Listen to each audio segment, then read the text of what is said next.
Chapter 2. Lifetime of Regret.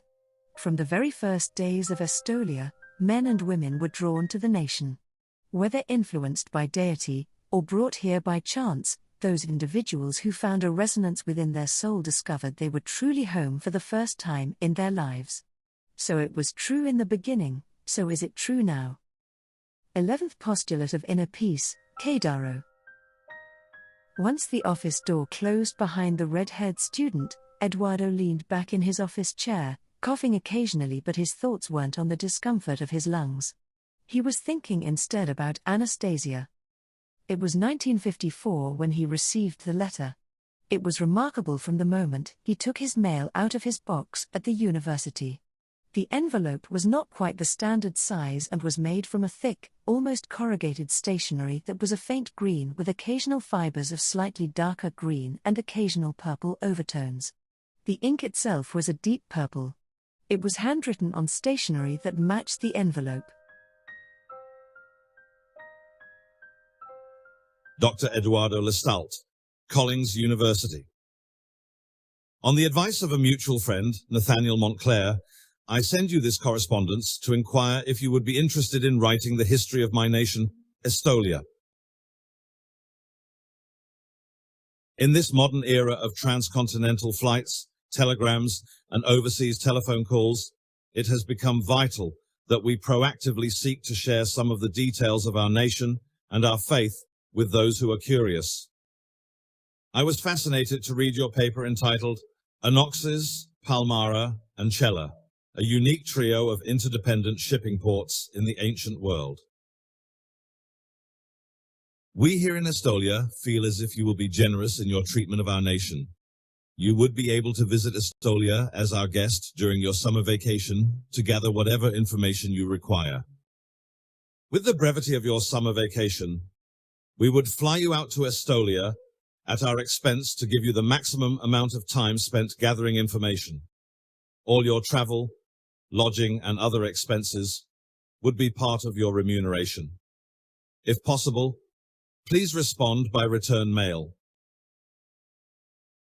Your most humble and obedient servant, Xavier Archimedes Zakarian, Keeper of the Soul of Estolia. Having only just obtained his tenured position at Collins University, it was critical to publish.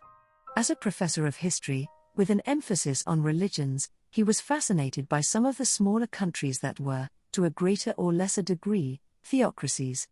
It sounded like this nation might be one of them. It took 4 days to get to Estolia.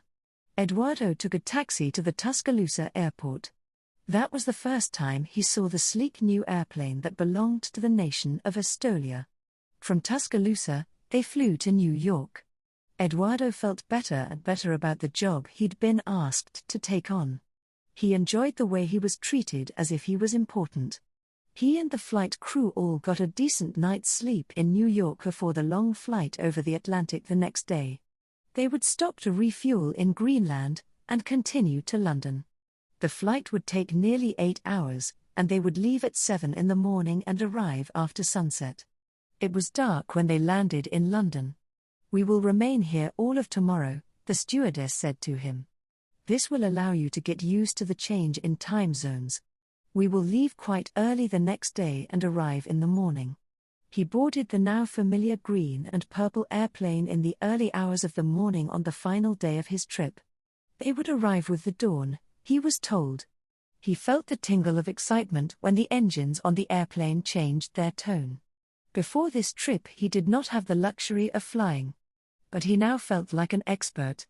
When the visit concluded, he planned to ask if it was possible for him to have a longer layover in London. He would never get the chance to visit London again.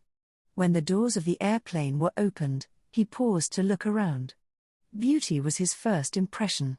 He soaked up his surroundings while he slowly descended the stairs.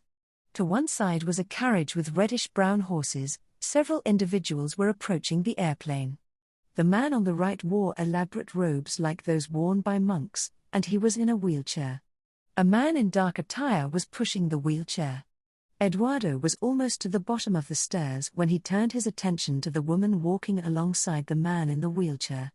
She looked like the fiery red accents within a particularly fine opal. He was so focused on her extraordinary appearance that he misjudged his step and promptly fell down the stairs, hitting the tarmac with a sickening snap. The man in the wheelchair arrived swiftly, saying in English, "Are you injured?" Eduardo grimaced as the pain was ratcheted up with every breath he took. "I think I twisted my ankle," he said through clenched teeth. He was embarrassed to fall in front of these two, in particular the walking beacon of opalescent brilliance, and tried unsuccessfully to get to his feet. His leg was broken,